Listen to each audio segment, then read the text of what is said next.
Ladies and gentlemen of YouTube, welcome back to the Gun Counter. I am AJ, and we're here today with another budget rifle that I found. You already know from the title, this is the BearCreek Arsenal AR-10 chambered in 308. So they ran a sale on their AR-10s. I copped this for under $500. I used a 10% off discount code. You can get a 10% off discount code just by signing up for their text message. That's what I did. So I received the sale price plus the 10%, which put this rifle under $500. An AR-10 for under $500 is almost unheard of these days.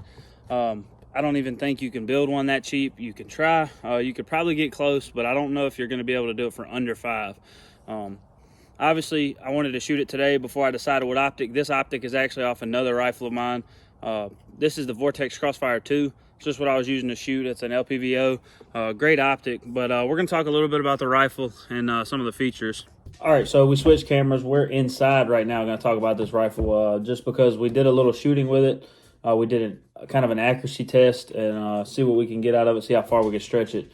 And this is kind of after the fact. So just some of the features real quick. You got your basic mil-spec furniture, mil-spec trigger. You've got M-lock going all the way down the handguard. You've got PICRA on the front there. You got this spiral flash hider. The stamping for the caliber is right there. It gives you your caliber and your twist rate, which is 308.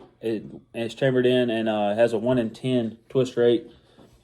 It's a 20-inch barrel with a 15-inch free float handguard. The gas system isn't adjustable, but I did not have any problems with the gas system. With it being a right side charging handle, I did notice back here where the charging handle would normally be, there's still gas running back here, so they have this cap with an O-ring that you pull off.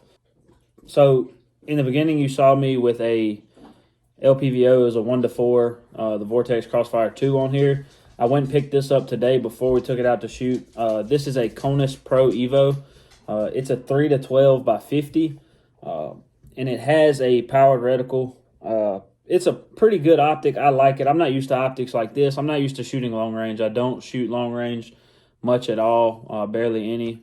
But the 3-12 on here, I figured would be good for maybe 300 yards, and that's exactly the results we got out of it. I'll show you guys some footage here shortly. So I do want to give a big thanks to ScarHead Outdoors. Y'all go check his channel out in the description. He posts outdoor and shooting related things, kind of similar to this channel. He has a beautiful range, and he's got some awesome equipment out there. We used his drone to check the targets while we were shooting from 300 and 500 yards, which is absolutely awesome. So when we started shooting the rifle today, we started with a 25-yard zero. From there, we took it out to 100 yards, shot nice groups at 100 yards, rang still at 100 yards. Then we went out to 300, and with the 300, we still were able to hit the still super easy every time. Extremely easy to hit, especially with this optic. And then we stretched it out to 500 yards. I believe we were actually at like 495 on the rangefinder, and it got a little difficult, but I don't believe it was the rifle's fault at all. I think my optic just kind of let me down. So I'm not knocking BearCreek Arsenal in any way. I love what they're doing. I love they're very budget oriented, and they're arming Americans left and right. So that's always great, right? But the few things I didn't like about the rifle, the receiver and the upper, they've got a little bit of wiggle in between them, a little more than I would like, right? The major issue I had was the trigger. What was happening was I would fire the weapon, and once I fired, I don't know what you guys do, but I hold the trigger. I keep holding the trigger down and slowly feel for the reset, right? When I did that, sometimes I would not get a reset, and it was very few times. It happened maybe 4 or 5 times the whole time shooting. We shot maybe 100 rounds through it, around there, and only thing I would have to do was just barely bump the trigger forward, and it would fly back into, it would reset the trigger. It was going into battery when it was doing that. So I ended up cleaning in the trigger group really good, and everything seemed to be in place. And now I don't seem to be having that problem anymore. So I'm not sure what that was. Maybe it was just out of the box, something I missed. But those are the only 2 problems I had with this rifle that I didn't necessarily fall in love with, right? Everything else about this rifle for the price that I paid is absolutely amazing. Now, is this a competition grade rifle? Absolutely not. I'm not going to shoot competitions with this rifle. I'm not going to shoot competitions at all. I'm going to leave it to you guys, and I'm going to stick with dumping ammo into trash piles in my backyard.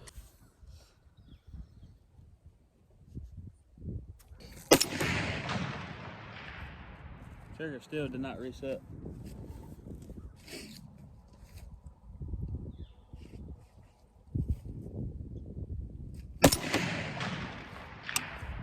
Reset that time.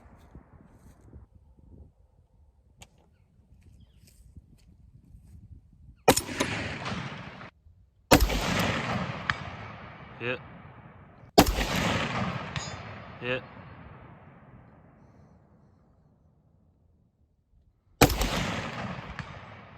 Hit.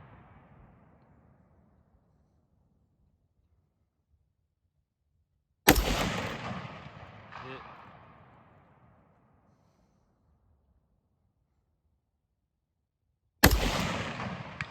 Hit.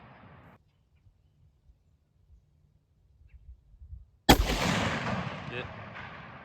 Yeah, you're empty. It did lock back there on last round. Very good.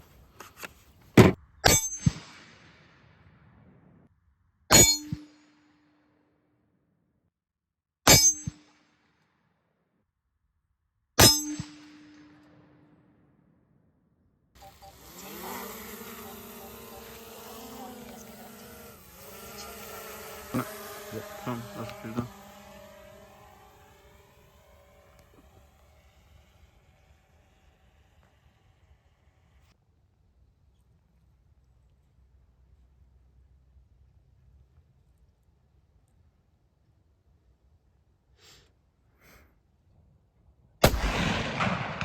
Yup. Yup. Yeah.